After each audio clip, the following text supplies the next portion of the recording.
సరే ఇది పట్టుకుంటాను పిల్లరా. సరే జాగ్రత్తగా ఆలోచించండి. ఈ మధ్యాహ్న కాల సమయంలో మరొక పాఠాన్ని మనం నేర్చుకుందాం. ఆ పాఠం పేరేంటి అంటే దుర్మార్గుని భార్య నేర్పిన బ్రతుకు పాఠం. ఏమండి? దుర్మార్గుని భార్య నేర్పిన బ్రతుకు పాఠం. పిల్లరా చాలా జాగ్రత్తగా వింటే నిజంగా మనకు ఈరోజు ఒక మంచి పాఠం, ఈ సమయంలో మనం మంచి పాఠాన్ని నేర్చుకునే గొప్ప అవకాశం. కనుక చాలా జాగ్రత్తగా ఆసక్తితో మీరందరూ కూడా వినాలని ప్రభు పేరట మనవి చేస్తున్నాను. దుర్మార్గుని భార్య నేర్పిన బ్రతుకు పాఠం. పిల్లరా పరిశుద్ధ గ్రంథంలో దేవుడు ఎన్నో మాటలు రాయించాడు. అవన్నీ ఎవరి కొరకు? దేవుని పిల్లలుగా మన కొరకే. ఏమండి? బైబిల్లో దేవుడు భక్తుల గురించి రాయించాడు. జాగ్రత్తగా వినాలి. బైబిల్లో దేవుడు భక్తుల గురించి రాయించాడు. భక్తుల గురించి మనం వింటున్నప్పుడు, భక్తుల గురించి మనం చదువుతున్నప్పుడు, భక్తుల గురించి ఆలోచిస్తున్నప్పుడు భక్తుల వలె మనము కూడా బ్రతకాలి అని అనుకోవాలండి. ఏమంటే భక్తుల గురించి భక్తుల గురించి మనం చాలాసార్లు విన్నాం కదా. బైబిల్ గ్రంథంలో ఎంతోమంది భక్తులు ఉన్నారు. వారి గురించి మనం విన్నప్పుడు, మనం తెలుసుకున్నప్పుడు వారి వలె మనం బ్రతకాలి అనుకోవాలి. అలాగే దేవుడు పరిశుద్ధ గ్రంథంలో భక్తిహీనుల గురించి కూడా రాయించాడు. ఇక భక్తిహీనుల గురించి వింటున్నప్పుడు ఏమంటే దుర్మార్గులుగా గురించి రాయించాడు. వారి గురించి మనం వింటున్నప్పుడు వారి వలె మనం బ్రతకకూడదు అనుకోవాలి. ఏమండి? వారి వల్ల మనం బ్రతకకూడదు అనుకోవాలి. ఈరోజు దుర్మార్గుని భార్య నేర్పే బ్రతుకు పాఠం. ఎవరు ఆ దుర్మార్గుడు? ఎవరికి ఈమె భారీగా ఉంది అంటే ఒక దుర్మార్గుడికి భారీగా ఉంది, ఒక చెడ్డవాడికి భారీగా ఉంది. ఆమె జీవితం మనకి ఏ పాఠాన్ని నేర్పిస్తుందో మనం ఆలోచించాలండి. ఏం నేర్పిస్తుంది ఆమె అనేది మనం పూర్తిగా ఈ పాఠం అంతా వింటే గనక నిజంగా మనకు ఒక మంచి పాఠం మనం నేర్చుకోవచ్చు దేవుని వారలారా. ఏమండి? ఎవరు ఈ భక్తుడు? ఏమండి ఎవరు ఈ దుర్మార్గుడు? ఏమండి ఎవరి దుర్మార్గుడు? ఎవరికి ఈమె భారీగా ఉంది అంటే దుర్మార్గుడికి భారీగా ఉంది. ఏమిటి? దుర్మార్గుడికి భారీగా ఉంది. ఎవరు ఆ దుర్మార్గుడు అనేది మనం ఆలోచించాలండి. పరిశుద్ధ గ్రంథంలో ఏమంటే మొదటి సమూయేలు గ్రంథము 2వ అధ్యాయము 12వ వచనంలో ఎవరు ఆ దుర్మార్గుడు? ఏమండి ఎవరికి ఆమె భారీగా ఉందని చెప్పాను? దుర్మార్గుడు అని చెప్పాను కదా. అసలు ఆ దుర్మార్గుడు ఎలా ఉన్నాడు, ఆ దుర్మార్గతను ఎలా ప్రదర్శించాడో, దేవుని ఎంత బాధ పెట్టాడో, మరి ముఖ్యంగా భార్యను ఎంత బాధ పెట్టాడో మనం ఆలోచించాలి. ఏమండి ఆ భార్య నిజంగా ఆమె ఎంతగా ఆమె ఉందో ఆమె జీవితం మనకు అర్థమవుతుంది. మొదటి సమూయేలు గ్రంథము 2వ అధ్యాయము 12వ వచనం అండి. మొదటి సమూయేలు గ్రంథము 2వ అధ్యాయము 12వ వచనం. ఏలీ కుమారులు యెహోవాను ఎరుగని వారై మిక్కిలి దుర్మార్గులై ఉండిరి. ఏమండి ఏలీ కుమారులు ఎవరు? ఏలీ అంటే ఏమండి దేవుని పక్షాన యాజకత్వం చేస్తున్నటువంటి ఒక సేవకుడు అని చెప్పొచ్చు. ఏమండి ఒక యాజకత్వం చేస్తున్నాడు. ప్రత్యక్ష గుడారంలో దేవుని మందసం దగ్గర ఆయన యాజకత్వం, దేవునికి యాజకత్వం చేస్తున్నాడు ఏలీ గారు. మన భాషలో సేవకుడు. ఏమంటే బాగా ఆలోచించాలి. మన భాషలో సేవకుడు ఎవరు? ఏలీ గారు. ఏమంటే దేవుని పక్షాన సేవ చేస్తున్నాడు కదా. ఆయన కుమారుల గురించి దేవుడు ఏం చెప్తున్నాడు? ఏలీ కుమారులు యెహోవాను ఎరుగని వారై మిక్కిలి దుర్మార్గులుగా ఉన్నారంట. అంటే యెహోవాను ఎరగలేదంట. అదేంటండి? తండ్రి ఏం చేస్తున్నారు? తండ్రి దేవునికి సేవ చేస్తున్నాడు కదా. ప్రత్యక్ష గుడారంలో దేవునికి యాజకత్వం చేస్తున్నాడు కదా. ఆయన కడుపులో పుట్టిన పిల్లలకు ఎవరు తెలియదంట? దేవుడే తెలియదంట. అంటే దేవుణ్ణి ఎరగలేదు అంటే ఆయన పేరు తెలియదని కాదండి. ఏమంటే ఆయన పేరు తెలియదని కాదు. ఈరోజు నా పేరు రమ అండి. ఏమంటే నా పేరు రమ. నా పేరు తెలియటం వేరు, నేనే తెలియటం వేరు కదండి. నా పేరు మీరు పాంప్లెట్లో చూసి రమని మీరు తెలుసుకొని ఉండొచ్చు. కానీ నేనేంటో మీకు తెలుసా? నేనేంటో మీకు ఎలా అర్థమవుతుందండి? అర్థం అవ్వదు కదా. నేనేంటో నా భర్తకు తెలుసు, నా తల్లిదండ్రులకు తెలుస్తుంది, నా కడుపులో పిల్లలకు, నా పుట్టిన పిల్లలకు, నా పిల్లలకు తెలుస్తుంది నేనేంటో. ఏమండి అవును కదండి. మరి ఏలీ కుమారుడు ఎవరిని ఎరగలేదంట? దేవుణ్ణి ఎరగలేదు. అదేంటండి? తండ్రి గారు దేవునికి దేవునికే సేవ చేస్తున్నాడు కదా, మందసంలో ప్రత్యక్ష గుడారంలో దేవునికి యాజకత్వం చేస్తున్నాడు కదా.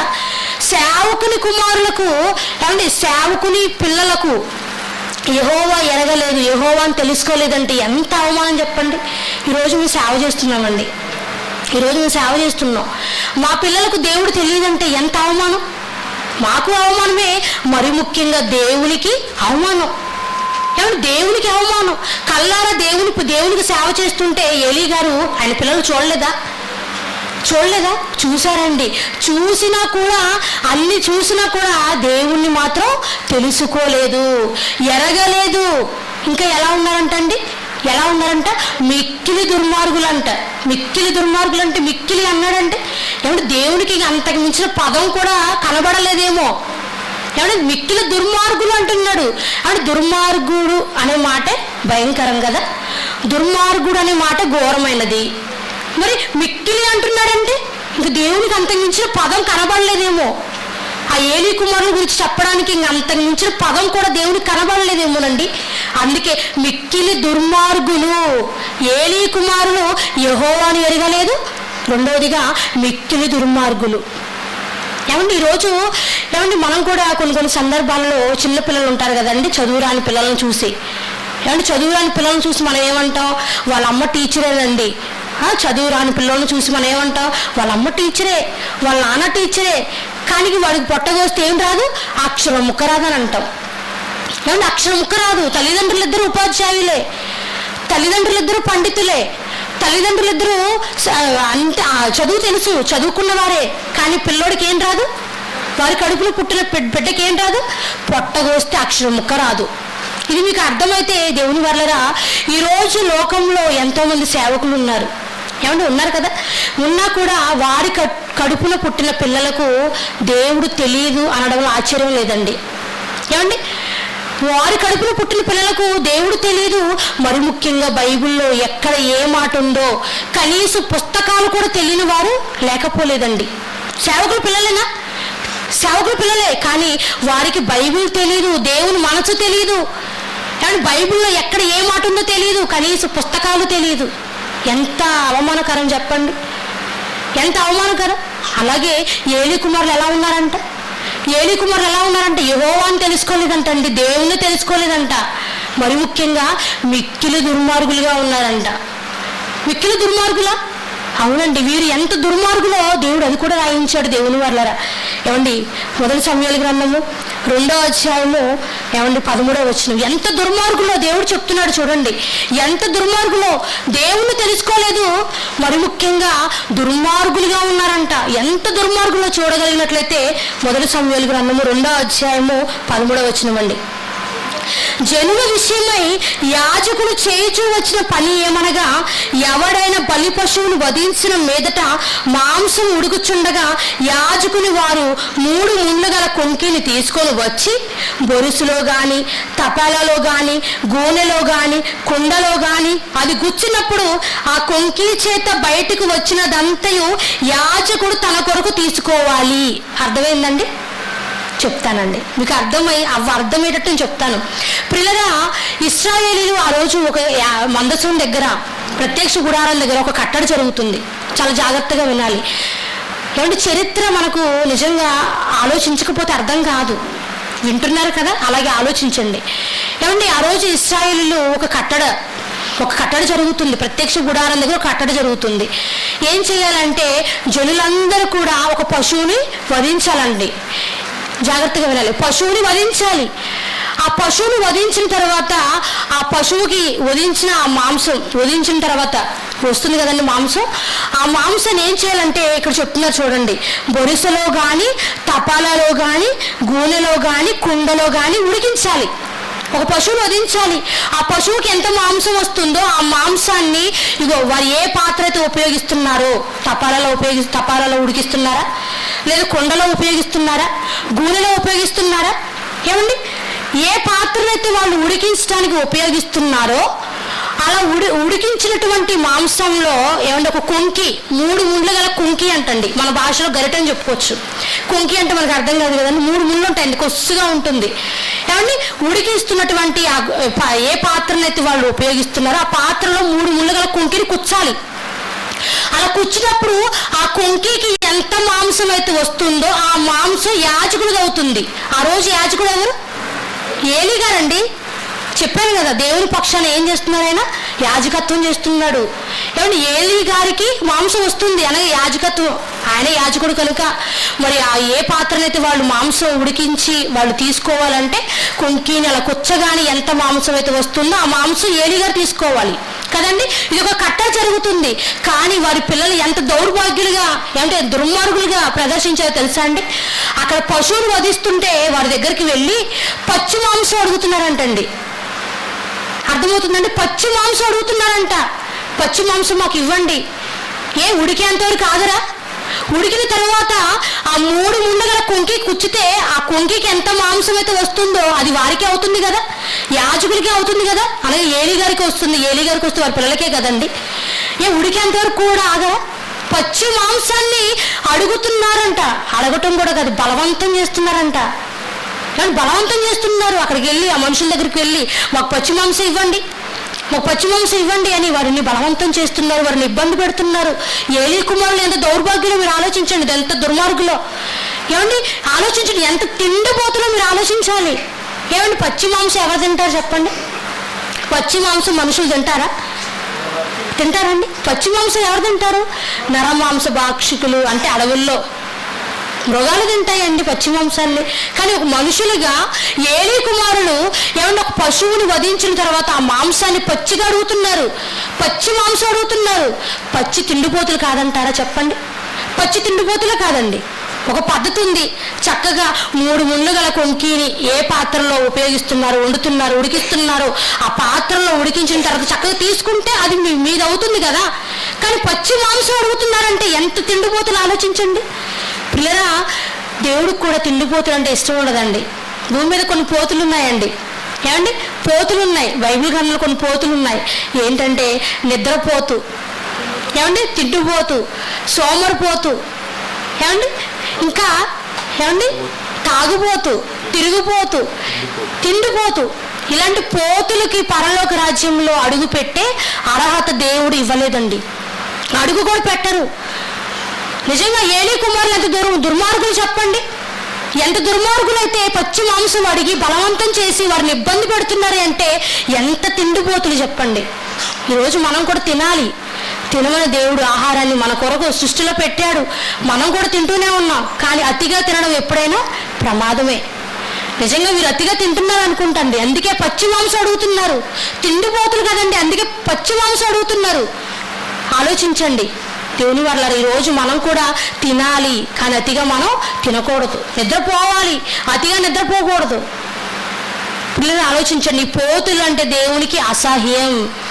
ఏలీ కుమారుల విషయంలో దేవుడు అదే అసహించుకుంటున్నాడు. వారు చేస్తున్నటువంటి ప్రవర్తనను దేవుడు చూసి బాధపడుతున్నాడు. దేవుని ఎంత బాధ పెట్టారనండి ఏలీ కుమారులు, సేవకుని కుమారులు. ఆలోచించండి. ఇదంతా మీరు ఆలోచిస్తే ఇదే కాదండి, ఇంకా ఎంత దుర్మార్గులో చూస్తారా చూడండి. అక్కడే 22వ వచనం చూడగలిగినట్లయితే 1 సమూయేలు గ్రంథము 2వ అధ్యాయము 22వ వచనం అండి. ఏలీ బహువృద్ధుడాయను, ఇశ్రాయేలీయులకు తన కుమారుడు చేసిన కార్యములన్నీ వారు ప్రత్యక్ష గుడారం యొక్క ద్వారం దగ్గరకు సేవ చేయుటకు వచ్చిన స్త్రీలతో శయనించి అను మాట చెవిని పడగా వారిని పిలిచి ఇట్లంటున్నారు. ఏం చేస్తున్నారంటే దుర్మార్గులు.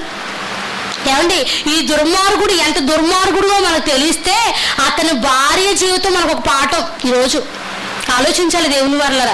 ఈ దుర్మార్గుడు ఎంత దుర్మార్గతను ప్రదర్శించాడో, ఎంత దుర్మార్గంగా బ్రతికాడో, ఈ దుర్మార్గుని యొక్క జీవితం మనకు తెలిస్తే ఆ దుర్మార్గుని యొక్క భార్య జీవితం మనకు ఒక పాఠం దేవుని వాళ్ళరా. ఆలోచించండి, ఎంత దుర్మార్గులు అంటండి. ప్రత్యక్ష గుడారం దగ్గరికి అనగా మందసంలో సేవ చేయడానికి స్త్రీలు వస్తున్నారు. మన భాషలో ఇక మందిరం కదండి, మనం కూడుకోవడానికి మందిరం కట్టుకున్నాం. ఈ మందిరం శుభ్రం చేయడానికి స్త్రీలు వస్తూ ఉంటారు. కానీ ఆ రోజు ఏలీ కుమారులు ఏం చేశారో తెలుసా అండి? దేవుని ప్రత్యక్ష గుడారాన్ని అనగా దేవుని మందసాన్ని శుభ్రం చేయడానికి కానివ్వండి, ఏదైనా పని చేయడానికి స్త్రీలు వచ్చారు. అలా వస్తున్నటువంటి స్త్రీలను ఏం చేస్తున్నారంటండి? పాడు చేస్తున్నారంట. పాడు చేస్తున్నారంటే ఎంత దౌర్భాగ్యులండి. ఎంత దుర్మార్గులు అంటే దేవుని వారు ఆలోచించండి. ఏమండి ఎంత దౌర్భాగ్యులు అండి. ఈ విషయాలన్నీ కూడా ఏలీ గారికి తెలిసాయండి. తెలిసి పిలుస్తున్నాడంట. ఏమని పిలుస్తున్నాడండి, పిలిచి ఏం చేస్తున్నాడు చూడండి. మొదటి సమూయేలు గ్రంథము 2వ అధ్యాయము 23వ వచనం చూడండి. ఈ జనుల ముందర మీరు చేసిన చెడ్డ కార్యములు నాకు వినబడినది, ఇలాంటి కార్యములు మీరు ఎందుకు చేయుచున్నారు అని ఎవరు అడుగుతున్నారు తెలుసా? తండ్రి అడుగుతున్నారు, ఏలీ గారు. అప్పుడండి అడిగేది, ఎప్పుడు అడగాలి పిల్లల్ని? ఏమండి ఎంత దుర్మార్గులుగా ప్రదర్శిస్తున్నారంటే బాగా చెడిపోయారు, వారి జీవితం పాడైపోయాయి, దుర్మార్గులుగా మారిపోయారు. అన్నీ చేస్తున్నప్పుడు అప్పుడండి పిలిచి వారిని అడిగేది, మీరు ఎందుకు ఇలా చేస్తున్నారు? మీరేంటి పచ్చి మాంసం అడుగుతున్నారంట? అలాగే ఎందుకు స్త్రీలను పాడు చేస్తున్నారు? ఏమండి మందసానికి ప్రత్యక్ష ఉదాహరణ వస్తున్నటువంటి స్త్రీలను ఎందుకు పాడు చేస్తున్నారు అని తండ్రి అప్పుడు ఆయన అడిగేది. ఎప్పుడు అడగాలి, ఎప్పుడు ఖండించాలి ఏలీ గారు? ఏమండి పిల్లల్ని ఎప్పుడు ఖండించాలి? దేవుని వల్ల మీరు వింటూనే ఉన్నారు కదా, చిన్ననాటి నుండే కదా పిల్లలకి మనం అన్నీ నేర్పించాలి. మంచి నేర్పించాలి, చెడు నేర్పించాలి, ఎలా ఉండాలో నేర్పించాలి కదా. మరి ముఖ్యంగా దేవుని ప్రేమను తెలియచేయాలి కదా. మొక్క ఎవరంగనేది మ్రాన ఎవరంగునా అని అంటాం, నిజమే కదండి. మరి చిన్ననాటి నుండే చిన్న పిల్లలకి అనగా బాల్యం నుండే దేవుని మాటలు నేర్పిస్తే, బాల్యం నుండే దేవుని ప్రేమను వారికి తెలియజేస్తే ఆ రోజు వాళ్ళు దుర్మార్గులుగా ఉంటారో చెప్పండి. పిలిచి అడుగుతున్నాడంట, ఎందుకు ఇలా చేస్తున్నారు మీరు, ఎందుకు ఇలా స్త్రీలు పాడు చేస్తున్నారు అని అప్పుడు అడిగితే వింటారా? అప్పటికి ఏలీ గారు ఎలా ఉన్నారు తెలుసా అండి? ఆ పై మాటలు మనం చదివాం 22 వచనం. ఏలీ బహువృద్ధుడు, ఏమంటే ముసలివాడిగా ఉన్నాడు. ముసలివారి మాట ఎవరైనా వింటారండి? వింటారండి? చిన్నపిల్లలు ముసలివారు అని చెప్తేనే కుక్కలిచ్చి వెళ్ళిపోతారు. చిన్నపిల్లలే వినరండి. ఇంక వారు దుర్మార్గులుగా ఉన్నారు కదా, వారు ఎలా వింటారు చెప్పండి? ఎప్పుడు చెప్పాలండి మన పిల్లలకి? ఎప్పుడు నేర్పించాలండి మన పిల్లలకి? చిన్ననాటి నుండే కదా నేర్పించాలి. చిన్ననాటి నుండే కదా దేవుని భయాన్ని వారికి చెప్పాలి. దేవుని భయం, దేవుని ప్రేమ, దేవుని మనస్సు ఇవన్నీ వారికి చిన్ననాటి నుండి చెబితే ఆ రోజు వారు దుర్మార్గులుగా ఉంటారా చెప్పండి? ఇలాంటి వారు సమాజంలో లేరా? ఇలాంటి వారు సమాజంలో మనకు కనబడడం లేదా? ఈరోజు ఎంతమంది దౌర్భాగ్యులుగా దుర్మార్గులుగా ప్రదర్శిస్తున్నారండి. ఈరోజు మనం టీవీ ఆన్ చేస్తే ఎన్నో ఘోరాలు, ఎన్నో నేరాలు వింటున్నాము లేదండి. ఎవరు చేస్తున్నారు అవన్నీ? ఎవరు చేస్తున్నారండి? చాలా మంది దుర్మార్గులుగా దౌర్భాగ్యులుగా మారిపోయారు, ఘోరాలు చేస్తున్నారు. ఒక హంతకుడుగా, ఒక వ్యభిచారిగా, ఒక దొంగగా, తాగుబోతుగా ఇలా ఎందుకు ఇలా మారిపోయారు చెప్పండి? చిన్ననాటి నుండి వారు పెంచలేదు కదా, అందుకే వారు అలా మారిపోయారు. ఏమండి ఈరోజు మనం ఎన్నో పేపర్లో చూస్తూ ఉన్నాం. అవన్నీ చూస్తుంటే మనకే భయం వేస్తుంది. ఏంది సమాజం ఇలా పాడైపోతుంది? ఏ రోజు చెప్పాలండి మన పిల్లలకి? చిన్ననాటి నుండి చెప్పాలి కదా, చిన్ననాటి నుండి నేర్పించాలి కదా. ఈ రోజు ఏలీ గారు చెబితే వారి పిల్లలు వింటారా చెప్పండి? పిలిచి అడుగుతున్నాడంట, ఎందుకు ఇలా చేస్తున్నారని. వింటారా? అప్పటికి ఏలీ గారు బహువృద్ధుడు, ముసలివాడు. ఆయన మాట ఇంక వీళ్ళే వింటారు చెప్పండి? బాగా ముదిరిపోయారు కదా వీళ్ళు, చెడు కార్యాలు చేయడంలో ముదిరిపోయారు కదా. ఇంక వాళ్ళు ఏం వింటారు చెప్పండి? తండ్రి మాట వింటారా? దేవుని భయం వరకు ఉందా? దేవుని భయం లేకే వారు ఎంత దుర్మార్గులుగా ప్రదర్శించారో మనం విన్నాం దేవుని వల్ల. ఏమంటే తిండిపోతులుగా మారిపోయారు. బాగా తిని తిని తిని దేవుని మందిరానికి సేవ చేయడానికి వస్తున్నటువంటి స్త్రీలను పాడు చేస్తున్నారంటే ఎంత దుర్మార్గులు వాళ్ళు చెప్పండి. ఈరోజు సమాజం అలాగే పాడైపోయిందండి. సమాజం అలాగే పాడైపోయింది. ఈరోజు మనం ఎంతమందిని చూస్తున్నాం అలాంటి వారిని. ఎందుకు అలా మారిపోయారంటే మనం దేవుని పిల్లలుగా మనం తెలుసుకోవాల్సింది ఏంటో తెలుసా? చిన్ననాటి నుండి వారికి నేర్పించవలసిన జ్ఞానాన్ని, చిన్ననాటి నుండి నేర్పించవలసినట్టు దేవుని మాటలను వారికి నేర్పించలేదు. కనుక వారు కూడా అలా మారిపోయారు. సమాజం పాడైపోయిందండి ఈరోజు. ఏమంటే సమాజం పాడైపోయింది. ఏలీ గారు చేసినటువంటి తప్పేంటో తెలుసా అండి? పిల్లలను బాగా ప్రేమించాడు, అతిగా ప్రేమించాడు. ఎంతగా ప్రేమించాడు చూస్తారండి? ఎవరికంటే ఎక్కువగా ప్రేమించాడు చూస్తారండి? చూడగలిగినట్లయితే అక్కడే ఉంటుందండి. మొదటి సమూయేలు గ్రంథము 2వ అధ్యాయము 29వ వచనం అండి. 29వ వచనంలో చివరి మాట అండి, నాకంటే నీ కుమారులను నువ్వు ఎక్కువ గొప్ప చేయుచున్నావు. నాకంటే ఎక్కువ గొప్ప చేశాడు అని చెప్తున్నారండి దేవుడు. ఎవరికంటే ఎక్కువ గొప్ప చేశాడు? దేవుని కంటే ఆయన కడుపును పుట్టిన, ఏలీ గారి కడుపును పుట్టిన పిల్లలను గొప్ప చేశాడు. ఈరోజు మనం ఎవరిని గొప్ప చేయాలి? సమాజంలో ఎవరిని గొప్పగా చూపించాలి? దేవుని కదా. మరి ఏలీ గారు సేవకుడు అయి ఉండి దేవునికే సేవ చేస్తూ ఉండి మరి ఎవరు గొప్ప చేయలేదు. ఏమంటే పిల్లలను బాగా గొప్ప చేస్తున్నాడండి. అతిగా ప్రేమించాడు. మన అతి ఎప్పుడు కూడా మన జీవితంలో పనికిరాదండి. అతి ఎప్పుడైనా ప్రమాదమే. అదే అన్నాను, అతిగా ఎప్పుడు తిన్నా ప్రమాదమే. ఏమంటే అతిగా ప్రేమించినా ప్రమాదమే. ప్రేమించమన్నాడు తప్ప అతిగా ప్రేమించునని దేవుడు ఎక్కడ రాయించలేదు. అవునా కదండి? పరిశుద్ధ గ్రంథం రాయించాడు ఆయన. అతిగా ప్రేమించండి మీ పిల్లలని చెప్పాడా? ప్రేమించమన్నాడు తప్ప అతిగా ప్రేమించండి, అతిగా తినండి, అతిగా నిద్రపోండి అని ఎక్కడ దేవుడు చెప్పలేదు. అదే కదండి ఆయన చేసినటువంటి తప్పు. తండ్రి కుమారుల పట్ల చేసినటువంటి తప్పేంటో తెలుసా? చిన్ననాటి నుండే వారికి చెప్పలేదు. దేవుని భయం చెప్పలేదు, దేవుని జ్ఞానాన్ని చెప్పలేదు, దేవుని మనసును చెప్పలేదు. అందుకే దుర్మార్గులుగా తయారయ్యారు. మన పిల్లలు అలా అవ్వకూడదు. మన పిల్లలు అలా ఉండకూడదు. మన పిల్లలు అలా ఉండకూడదు. దేవుని కోసం బ్రతకాలి మన పిల్లలంతా. దేవుని జ్ఞానంలో పెరగాలి మన పిల్లలంతా. మనకదే దేవుడు పెట్టినటువంటి బాధ్యత. తల్లిదండ్రులుగా దేవుడు ఏం పెట్టాడండి? చిన్ననాటి నుండే కూర్చున్నప్పుడు, లేచినప్పుడు, పడుకున్నప్పుడు నా గురించి మీరు చెప్పండి అని అంటే, ఈరోజు కూర్చున్నప్పుడు, లేచినప్పుడు ఏం చెప్తున్నామండి మన పిల్లలకి? పిల్లలు ఎక్కువగా ఏం చూస్తున్నారండి? సెల్ ఫోన్ కదా. బాగా సెల్ ఫోన్కి ఎడిక్ట్ అయిపోయారండి. సెల్ ఫోన్లో చూడకూడని దృశ్యాలు చూసేస్తున్నారు వాళ్ళు. పాడవరో చెప్పండి. కనుక ఇవన్నీ వింటున్నప్పుడు ఇవన్నీ కూడా మనకు పాఠాలు దేవుని వల్లరా. ఏమంటే ఏలీ గారి చరిత్ర మనం వింటున్నప్పుడు ఇగో ఆయన చేసినప్పుడు తప్పు మన జీవితంలో జరగకూడదు. మన పిల్లల విషయంలో మనం అలా చేయకూడదు. మన పిల్లల విషయంలో మనం అలాంటి తప్పు స్టెప్ మనం తీసుకోకూడదు. దేవుని వల్లరా ఆలోచించండి. ఎంత దుర్మార్గుడు అండి ఏలీ గారు.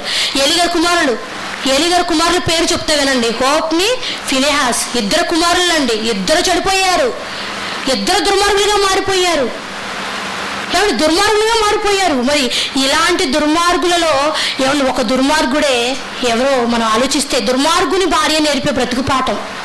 ఏమంటే దుర్మార్గుని భార్య నేర్పే బ్రతుకు పాఠం ఎవరు అంటే చూడగలిగినట్లయితే ఆ మాటను మనం ఆలోచిస్తే ఏమండి, మొదటి సమూయేలు గ్రంథము 4వ అధ్యాయము 17వ వచనం నుంచి చదవండి. దేవుని వల్ల 17వ వచనం నుంచి చూస్తే ఏమండి ఏం జరుగుతుందంటే ఇక్కడ సందర్భం చెప్తాను. పిల్లరా, ఒకరోజు ఫిలిస్తీన్లకు ఇశ్రాయేలుకు యుద్ధం జరిగిందండి. ఆ యుద్ధంలో ఎవరు గెలిచారు అని అన్నప్పుడు ఇశ్రాయేలు ఓడిపోయారు, ఫిలిస్తీన్లు గెలిచారండి. ఫిలిస్తీన్లు గెలిచారు.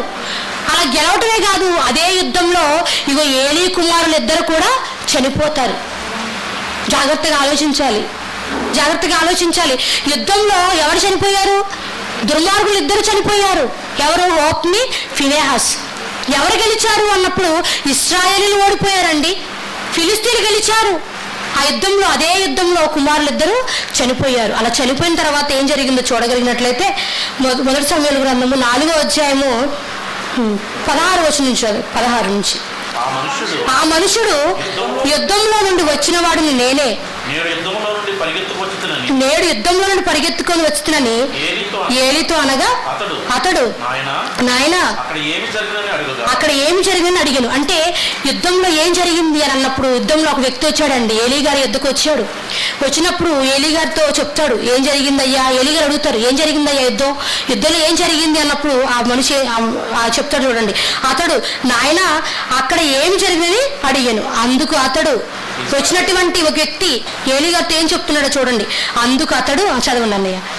అందుకు అతడు ఇశ్రాయేలీలు ఫిలిస్తీన్ల ముందర నిలవలేకపోయిరి, జనులలో అనేకులు హతులైరి. హోప్ని, ఫినెహాస్ అను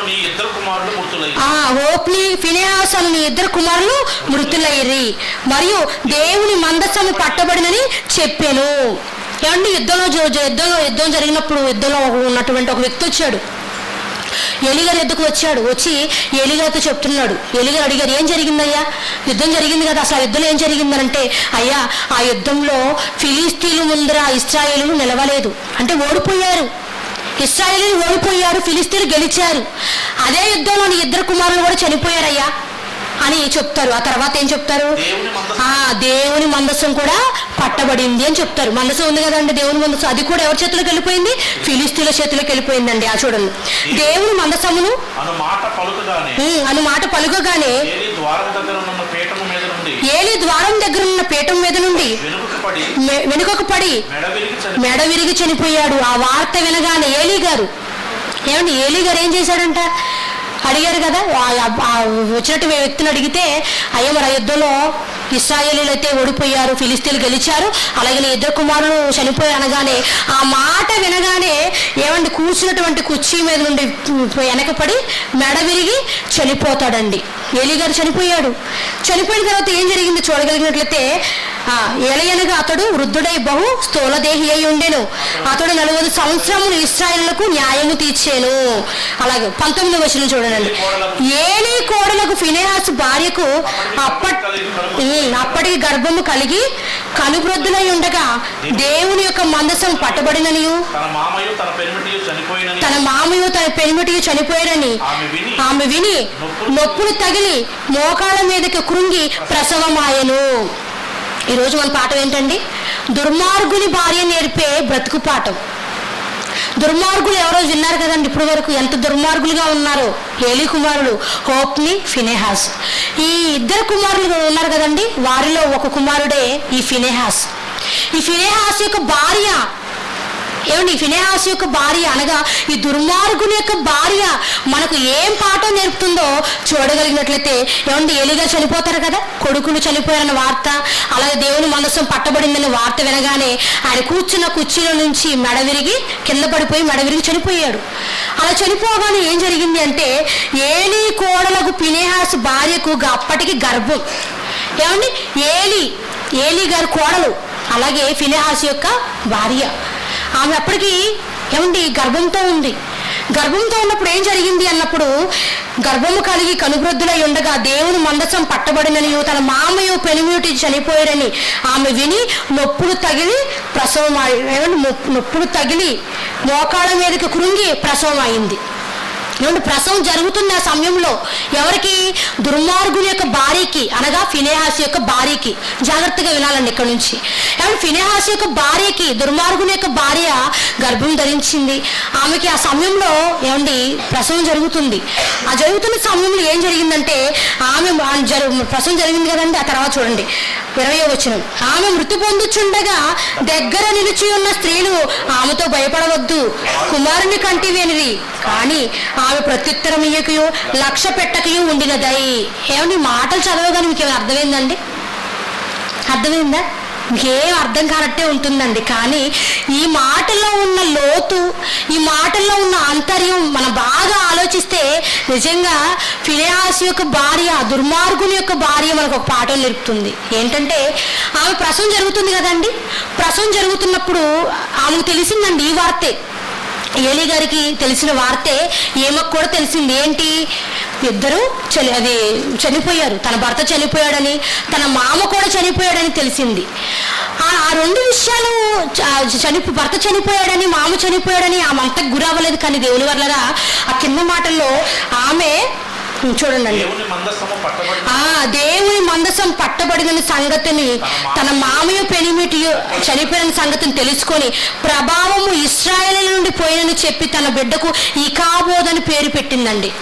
ఏమంటే చనిపోతున్న సమయంలో, చివరి క్షణంలో ఆమె కూడా చనిపోయే సమయం, ప్రసవం జరిగింది. పుట్టే బిడ్డకు ఇకాబోదని పేరు పెట్టిందంటండి. ఇకాబోదని పేరు పెట్టిందంట. ఇకాబోదని పేరుకి అర్థం ఏంటో తెలుసా? దేవుని ప్రభావము.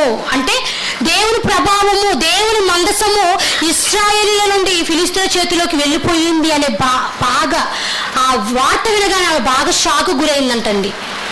కానీ బాగా షాకు గురైందంట. అంటే భర్త చనిపోయినా, మామ చనిపోయినా ఆమె అంతగా బాధకి గురవ్వలేదు. కానీ ఆమెను ఎక్కువగా బాగా కృంగదీసిన మాట ఏంటి అంటే దేవుని మందసం పట్టబడిందనే మాట ఆమెకి బాగా బాధకు గురి చేసిందండి.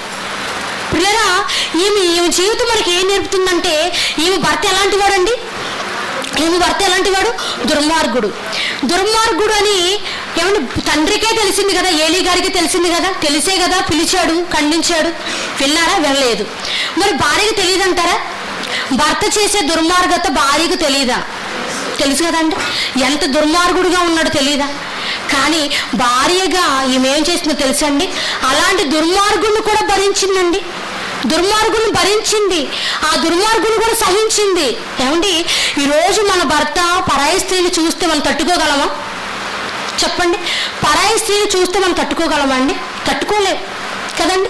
అలాంటిది ఏమంటే మందసానికి పని చేయడానికి వస్తున్నటువంటి స్త్రీలను పాడు చేస్తున్నాడు అనే మాట భార్యకు తెలీదా? ఈ ఫినెహాసు భార్యకు తెలీదా? తెలుసండి. ఎంత బాధకు గురై ఉండొచ్చండి ఆమె, ఎంత వేదనకు గురై ఉండొచ్చండి. వాటన్నిటిని ఆమె ఏం చేసింది తెలుసండి? భరించిందండి, సహించింది. ఆమె జీవితం మనకి ఏం నేర్పుతుందంటే, ఇగో దుర్మార్గులను కూడా భరించింది, దుర్మార్గులను కూడా సహించింది. ఎందుకో తెలుసండి? ఆమెకి ఎవరు తెలుసా? దేవుడు తెలుసు. అందుకే అండి చనిపోతూ చనిపోతూ కూడా దేవుని మందసం గురించి ఆలోచిస్తుందంటండి. దేవుని మందసం గురించి ఆలోచిస్తుందంటే దేవుని మందిరం గురించి ఆలోచిస్తుంది. దేవుని మందిరం గురించి ఆలోచిస్తుందంటే దేవుడు తెలియదంటారా? ఆలోచించండి. దేవుని మందిరం గురించి ఆలోచిస్తుందంటే దేవుడు తెలీదా? భర్త దుర్మార్గుడే, కానీ భార్య మాత్రం దేవుని తెలుసుకుంది. భర్త దేవుని ఎరగలేదు, కానీ భార్య దేవుని ఎరిగిన స్త్రీగా మనకు కనబడుతుంది. ఇక్కడ దేవుని ఎరిగిన స్త్రీగా మనకు కనబడుతుంది. మరి ముఖ్యంగా దేవుడు ఇచ్చినటువంటి ధర్మాలను తెలుసుకుందండి. ఏమండి, భార్య భర్తలకు దేవుడు ధర్మాలు ఇచ్చాడు తెలుసండి. ఏం ధర్మాలు ఇచ్చాడండి? భర్తలకు ఏం ధర్మం ఇచ్చాడు? పురుషులారా మీ భార్యలను ప్రేమించండి అన్నాడు. అవును కదండి. అలాగే భార్యలకు ఏమి ఇచ్చారు? స్త్రీలారా మీ భర్తలకు లోబడి ఉండండి అన్నాడు. అంటే ఈ విషయాలన్నీ కూడా ఫినెహాసు భార్యకు, దుర్మార్గుడి యొక్క భార్యకు తెలిసాయా లేదండి? తెలుసా? ఎందుకంటే ఆమె చక్కగా దేవుని మందిరానికి వెళ్తుంది కదా. మందసం గురించి ఆలోచిస్తుందంటే చక్కగా మందిరానికి వెళ్ళింది, దేవుని ప్రేమను తెలుసుకుంది, దేవుణ్ణి ఎరిగింది. కనుకనే ఆమె చివరగా చనిపోతూ కూడా పుట్టిన బిడ్డకు ఇకాబోదని పేరు పెట్టిందంట. అంటే దేవుని ప్రభావం. ఇగో ఈ బిడ్డను చూసిన వెంటనే ఇగో దేవుని ప్రభావం, దేవుని మహిమ ఇగో ఇశ్రాయేలు నుండి ఫిలిష్తీయులకు వెళ్ళిపోయింది, ఫిలిష్తీయుల చేతులకు వెళ్ళిపోయింది. దేవుని మందసం పట్టబడిందనే బాధ ఇగో నా బిడ్డను చూడగానే అందరూ గుర్తించాలి, తెలుసుకోవాలి అనే పుట్టిన బిడ్డకు కూడా ఆ పేరు పెట్టింది. అంటే దేవుని ఎరిగిన స్త్రీనా కాదా చెప్పాలి? ఎరిగిన స్త్రీనే కాదండి. భర్త ఎరిగాడా? ఎరగలేదు. దుర్మార్గుడు దేవుని ఎరగలేదు, కానీ భార్య మాత్రం దుర్మార్గతను నేర్చుకుందా? భర్త అలా ఉన్నాడని నేను కూడా అలాగే ఉండాలనుకుందండి? లేదండి. దేవుడు నాకు ఇచ్చినటువంటి ధర్మాలను నెరవేర్చాలి, దేవుడు నాకు ధర్మం ఇచ్చాడు, భర్త ఎలాంటి వాడైనా కూడా భర్తకు లోబడలేని ధర్మం నాకు ఇచ్చాడు అని దేవుని మాటల ద్వారా ఆమె తెలుసుకుంది. ఈరోజు అలాంటి స్త్రీలు ఉన్నారా చెప్పండి? భర్త ఒక మాట అంటే, ఏమంటే భర్త ఒక మాట నోటి నుండి వస్తుందో లేదో స్త్రీలందరూ ఏం చేస్తారండి? 10 మాటలు అంటారు. ఇంకా మన భర్త ఎలా మారుతారు చెప్పండి? ఏమండి, భర్తను మనం ప్రేమించాలి, భర్తకు లోబడాలి కదండి. మరి ఇలాంటి ధర్మం స్త్రీలుగా ఈరోజు ఉన్నటువంటి స్త్రీలందరూ కూడా వాక్యాన్ని బట్టి గ్రహించి అలా గనక మన భర్తల పట్ల ప్రదర్శిస్తే మన భర్త మారతాడండి. దేవుడు మనందరికి ఇచ్చినటువంటి భాగ్యం ఏంటో తెలుసండి? మనందరికి ఇచ్చినటువంటి భాగ్యం ఏంటో తెలుసా? వాక్యం లేకుండానే మన భర్తను కూడా మన వాక్యం లేకుండానే మన ప్రవర్తన ద్వారా దేవుని సన్నిధికి, దేవుని యొద్దకు రాబట్టొచ్చంట మనం. మరి ఈ సూత్రాన్ని ఎవరైనా ఉపయోగిస్తున్నారో చెప్పండి? కానీ దేవుడు చక్కని సూత్రం, నీ ప్రవర్తన ద్వారాగా నువ్వు ఉండే విధానాన్ని బట్టి నీ భర్త మారుతాడు అని గొప్ప సూత్రాన్ని దేవుడు పెట్టినా కూడా ఈ సూత్రాన్ని ఫాలో అయ్యేవారు ఈరోజు స్త్రీలు లేరండి. ఎలా ఉన్నారండి? భర్త ఒక మాట అంటే 4 మాటలు, నన్నే అంటావని పెట్టాబేడ సర్దుకొని వెళ్ళిపోతూ ఉంటుంది. మరి ఈ స్త్రీని మనం ఆలోచిస్తే ఈ స్త్రీ జీవితం మనకి ఏం నేర్పుతుంది అంటే నిజంగా ఎంత లోబడిందండి? దుర్మార్గతను భరించిందా లేదండి? దుర్మార్గతను భరించిందండి. జనులందరూ వచ్చి ఏంటమ్మా నీ భర్త పచ్చి మాంసం అడుగుతున్నాడు, స్త్రీలను పాడు చేస్తున్నారు అని జనులందరూ కూడా భార్యతో అంటుంటే ఎంత అవమానం అండి. ఈరోజు మన భర్త ఉంటాడండి, ఒక తప్పు చేస్తే సమాజంలో ఉన్న వాళ్ళందరూ వచ్చి నీ భర్త ఏంటి అలా ఉన్నాడని మనతో చెప్తే మనకి ఎలా ఉంటుంది? ఎంత అవమానం. బాధపడతామా లేదా? బాధపడతాం కదండి. మరి ఆ రోజు ఆ స్త్రీకి చెప్పలేదా? ఆ స్త్రీతో అనలేదా ఆ మాటలు? అన్నారు. అవన్నీ కూడా భరించింది, వాటన్నిటిని కూడా సహించింది. నీలాంటి వాడు వద్దు పో అని భర్తను విడిచిపెట్టిందండి? విడిచిపెట్టలేదు. భర్తకు లోబడింది, మరి ముఖ్యంగా భరించింది, సహించిందండి. ఆ దుర్మార్గతను కూడా సహించింది. ఏమండి, ఆ దుర్మార్గుడితో పోల్చుకుంటే ఈరోజు భర్తలో నయమే కదండి, నయమే కదా. భర్త మహా అంటే ఒక తాగుడు కదండి, తాగుడు. ఆ తాగుని ఎలా మార్చుకోవాలి ఆ జ్ఞానం మనకి కలిగి ఉండాలి. స్త్రీలుగా దేవుడు మనకు జ్ఞానం పెట్టాడు. దేవుని సన్నిధికి వెళ్ళినప్పుడు చక్కగా దైవ సేవకులు చెప్తారు, నీ భర్తను నువ్వు ఎలా మార్చుకోవాలో వాక్యం ద్వారా నీకు చెప్తారు. అలాంటి మాటలు ముందు మనం వింటే మనం భర్తలను మార్చుకునే అవకాశం ఉంటుంది. మనం దేవుని సన్నిధికి వెళ్ళాం, నేర్చుకోము, మన భర్తల పట్ల ఎలా ఉండాలో మనకు తెలియదు. కనుక కుటుంబాలు ఈరోజు నాశనం అయిపోతున్నాయి, పాడైపోతున్నాయి, కుటుంబాలు పాడైపోతున్నాయి.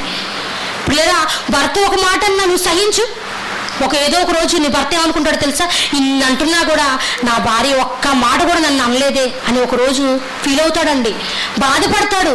తెలుసుకుంటాడు నీ ప్రేమ ఏంటో, నువ్వు సహించే నీ సహనాన్ని, నువ్వు భరించే నువ్వు భరిస్తున్నావు కదా, ఆ భరింపును కూడా నీ భర్త గుర్తిస్తాడు ఒక రోజు. దుర్మార్గుని యొక్క భార్య జీవితం మనకి ఏం నేర్పుతుంది అంటే, ఈరోజు స్త్రీలందరూ కూడా మన భర్తను ఎలాంటి వాడైనా భరించే తత్వం ఉండాలి, సహించే తత్వం ఉండాలి, భర్తకు లోబడే తత్వం ఉండాలి. ఎందుకంటే దేవుడు చెప్పాడండి ఆ ధర్మం నెరవేరిస్తే ప్రతిఫలం ఎవరికండి? మనకే కదా. దేవుడు చెప్పాడు భర్తకు లోబడండి అని అన్నాడు. ఆ ధర్మం నెరవేరిస్తే ఆ ప్రతిఫలం మనకు ఉంటుందా లేదా? ఉంటుందా లేదండి? వాక్యానుసారంగా మనం ఉన్నట్టు దేవుడు మనల్ని మెచ్చుకుంటాడు. దేవుడు మనం మెప్పించే విధంగా మనం ఈ భూమి మీద బ్రతకాలి. ఈరోజు ఫినెహాసు భార్య కూడా అలాగే ఉంది. భర్త ఎలాంటి వాడైనా, దుర్మార్గుడైనా ఆ దుర్మార్గతను సహించింది, భరించింది, ఓర్చుకుంది. మరి ముఖ్యంగా దేవుణ్ణి మెప్పించిందండి, దేవుణ్ణి మెప్పించింది. ఆలోచించాలి దేవుని వాళ్ళరా, ఈరోజు మనం ఎలా ఉన్నాం, స్త్రీలుగా మనం అందరం ఎలా ఉన్నాం. యేసుక్రీస్తు ఒక మాట అంటారు, ఏంటో తెలుసండి, ఇక్కడ అన్నయ్య రాశారండి చక్కగా, నాకు ఉండాలి చదివానండి. పాపిని కాదు పాపాన్ని ద్వేషించు. మనం ఏం చేస్తామండి, మన భర్తల్ని ద్వేషిస్తాం. మన భర్తలో ఉన్న పాపం ఉంటుంది చూసారు, తాగుడనే పాపం, తర్వాత తిట్టుడనే పాపం, కొన్ని పాపాలు ఉంటాయి కదా మన భర్తలో. మనల్ని ఎప్పుడు తిడుతూ ఉంటారని, కొడుతూ ఉంటారని మనం బాధపడుతూ ఉంటాం. వాటిని ఎలా మార్చుకోవాలని మనం అనుకోవాలి తప్ప మన భర్తను మనం ద్వేషించకూడదు. భర్తలో ఉన్న పాపాన్ని ద్వేషించాలి తప్ప పాపిని మనం ద్వేషించకూడదు. మన భర్తను మనం ద్వేషించకూడదు దేవుని వల్లారా. అలా ద్వేషిస్తే ఏం మారుతారు చెప్పండి? ఏం మారుతారండి? ఈరోజు మారడం లేదు మన భర్తలు అంటే లోపం మనలో ఉండొచ్చు. ఎందుకంటే దేవుడు చెప్పాడు, చక్కని సూత్రం చెప్పాడు, వాక్యం లేకుండానే నీ భర్తలు రాబట్టబడొచ్చు అని అన్నాడు. మరి అయినా కూడా రావట్లేదంటే ఎక్కడ లోపం జరుగుతుంది చెప్పాలండి? ఎక్కడ లోపం జరుగుతుంది? దేవుడు చెప్పాడంటే ఆ మాట ఖచ్చితంగా జరుగుతుందా జరగదా? వాక్యం లేకుండానే రాబట్టొచ్చు అన్నారు దేవుడు.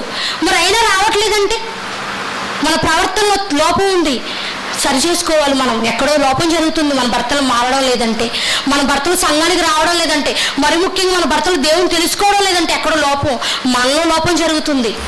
చక్కగా దేవుని మాటలు వినాలి. ఫినెహాసు భార్య మందసం గురించి, మందిరం గురించి ఆలోచించిందంటే నిజంగా మందిరం గురించి ఎంత శ్రద్ధ కలిగి ఉందండి. ఈరోజు మందిరం పట్ల అలాంటి శ్రద్ధ చూపిస్తున్నాం మనం కూడా. ఆమె పాఠం ఆమె జీవితం మనకి ఏం పాఠం నేర్పుతుందంటే, ఆమె జీవితంలో ఆమె దేవుని బాగా ప్రేమించింది. దేవుణ్ణి ప్రేమించింది, మరి ముఖ్యంగా మందిరం గురించి కూడా ఆలోచించింది, మరి ముఖ్యంగా దుర్మార్గతను కూడా భరించింది, మరి ముఖ్యంగా సహించింది, ఓర్చుకుంది. ఈరోజు ఆమె జీవితం మనందరికీ ఓదార్పు. మనం అనుకోవాలి, నిజమే కదా, ఆ దుర్మార్గుడితో పోల్చుకుంటే నా భర్త నయమే కదా, మహా అంటే తాగుతాడు, లేదంటే కొడతాడు, లేదంటే తిరుగుతాడు, ఆయన మార్చుకోవాలి, జ్ఞానంతో మార్చుకోవాలి అనే ఆలోచన మనకు కలిగి ఉండాలండి. వాక్యాన్ని సంపాదించాలి స్త్రీలుగా మనమంతా. వాక్యాన్ని కనుక సంపాదిస్తే మన భర్తలు ఎలా రాబట్టొచ్చో, అందుకే జ్ఞానవంతురాలు తన ఇల్లు కట్టును అని అన్నాడు. జ్ఞానం ఉందనుకోండి, ఇల్లునే కాదు ఎవరినైనా మనం కట్టేయచ్చు. ఇంట్లో ఉన్న కుటుంబ సభ్యులు కానివ్వండి, లోకంలో ఉన్నవారినైనా ఎందరినైనా దేవుని చెంత నడిపించే జ్ఞానం మనం సంపాదించాలి దేవుని వాళ్ళరా. దుర్మార్గుని ఎంత భరించిందండి దేవుడు. చక్కగా ఆమె కొన్ని మాటలన్నీ ఆమె పేరు కూడా రాయించాడు, ఆమె పేరు రాయించలే, కానీ ఆమె యొక్క జీవిత పరమార్థం మనకు అర్థమవుతుంది. లోతులోకి ఆలోచించాలి. చదువుతున్నాం కదా, ఏదో చదివాం కదా అని కాకుండా ఇంత లోతుగా నిజంగా ఆ దుర్మార్గుని ఎలా భరించిందో, ఎలా సహించిందో, ఎలా ఓర్చుకుందో అని గనక మనం ఆలోచిస్తే ఆమె జీవితం అందరికీ కూడా ఒక ఆదర్శం, ఆమె జీవితం అందరికీ ఒక ఓదార్పు, ఆమె జీవితం అందరికీ కూడా ఒక గుణపాఠం. ఆమె సహించిందే, ఆమె భరించిందే, దుర్మార్గతని సహించిందే. నా భర్త దుర్మార్గుడేం కాదే అనుకోవాలి కదండి. అలా అనుకుంటే ఓదార్పుగా ఉంటుంది మన జీవితం. కనుక మీరందరూ విన్నారు, దుర్మార్గుని యొక్క భార్య నేర్పే బ్రతుకు పాఠం. దుర్మార్గుని యొక్క భార్య నేర్పే బ్రతుకు పాఠం. ఈరోజు మనం మన జీవితాలలో మనం గనక మన భర్త మారలేదా, మార్చే విధంగా జ్ఞానాన్ని మనం సంపాదించుకోవాలి. మరి ముఖ్యంగా మందిరం గురించి ఆసక్తి చూపించాలి, చక్కగా దేవుని మందిరానికి రావాలి, సేవకులు చెప్తున్నటువంటి మాటలు బాగా మనం నేర్చుకుంటే మన కుటుంబాన్ని మనం కట్టుకుంటాం. దుర్మార్గుని భార్య నేర్పే బ్రతుకుపాటు ఏంటో తెలుసా? దుర్మార్గుని కూడా సహించింది ఫినెహాస్ యొక్క భార్య. ఈరోజు మనం కూడా సహించేవారిగా ఉండాలి, భరించేవారిగా ఉండాలి. భర్త ఒక మాట అంటే మనం 10 మాటలు అనేటట్టుగా మనం ఉండకూడదు. అలా ఉంటే గనక భర్త ఎప్పటికీ మారడండి, ఎప్పటికీ మారడు. మారాలి అంటే కనుక మనలో ఉన్న సహనాన్ని ఆయన గుర్తించాలి. మనలో ఉండే లోబడటం, మనలో లోబడ్డాం అనుకోండి భర్తలకి, ఆ లోబడే తత్వం ఆయన గుర్తించి మనల్ని ప్రేమించే స్థాయికి ఆయన వెళ్ళిపోతారు. మనం ఏది చెప్పినా ఆయన అంటారు, చక్కగా దేవుని సన్నిధికి రమ్మన్నా వస్తారు. కనుక ఆలోచించండి, దుర్మార్గుని యొక్క భార్య నేర్పే బ్రతుకుపాటు ఏమిటి అంటే దుర్మార్గుని సహించింది ఆ స్త్రీ. ఈరోజు మనం కూడా మన భర్తలను సహించాలి, భరించాలి. మరి ముఖ్యంగా భర్తలు ఎలాంటి వాడైనా మనం లోబడాలి. నా భర్త తాగుపోతాడండి, నేను లోబడనండి, సహించనండి అనుకుంటే ఎప్పటికీ వారు మారరు, మన కుటుంబాలు పాడైపోతాయి దేవుని వల్లరా. కనుక మీరందరూ కూడా ఆలోచించండి, దుర్మార్గుని యొక్క భార్య నేర్పే బ్రతుకుపాఠం చాలా గొప్పదండి. మనందరికీ ఆమె జీవితం ఒక ఆదర్శం. కనుక విన్న మాటలను మరి మీ జీవితాలలో అవలంబించాలని కోరుకుంటూ మరి నా మాటలు ముగిస్తున్నాను. ప్రార్థన చేసుకుందాం. మమ్మల్ని మిక్కిలిగా ప్రేమించిన మా ప్రియ పరలోకపు కన్న తండ్రి, నీ ఘనమైన శ్రేష్టమైన ఉన్నతమైన నామమునకు మరొకసారి మీకు వందనములు తండ్రి. తండ్రి, ఇప్పటి వరకు తండ్రి స్త్రీలుగా మా భర్తలకు మా భర్తల పట్ల ఎలా ఉండాలో, మా భర్తలను ఎలా సహించాలో, ఎలా భరించాలో తండ్రి మీరు రాయించినటువంటి ఫినెహాస్ యొక్క భార్య జీవితాన్ని బట్టి మేమంతా నేర్చుకొని ఉన్నాం. విన్న మాటలను విని విడిచిపెట్టేవారుగా ఉండకుండా విని వాటి ప్రకారం బ్రతుకుతూ తండ్రి ఈ లోకంలో మమ్మల్ని మెప్పించే స్త్రీలుగా మేమంతా ఉండటకు కావలసిన జ్ఞానమును మాకు దయచేయండి తండ్రి. ఇంత చక్కటి తండ్రి అవకాశాలు నాకు ఇచ్చినటువంటి రాఘవన్న గారి కుటుంబాన్ని, వారి సంఘమును తండ్రి, వారి కుటుంబాన్ని, వారి సంఘమును, మరి ముఖ్యంగా వారి సంఘాన్ని అభివృద్ధి పరచండి, ఆశీర్వదించమని కోరుకుంటూ తండ్రి వారిని జ్ఞాపకం చేసుకున్న అన్ని విషయాలలో వారిని మీరు జ్ఞాపకం చేసుకుని మంచి ఆరోగ్యమును ఆయుష్ను దయచేయమని కోరుకుంటూ తండ్రి ఈ చిన్న ప్రార్థన ప్రియకుమారుడు మా రక్షకుడైన యేసుక్రీస్తు వారి నామమును సమర్పిస్తున్నాను మా కన్న తండ్రి. ఆమేన్.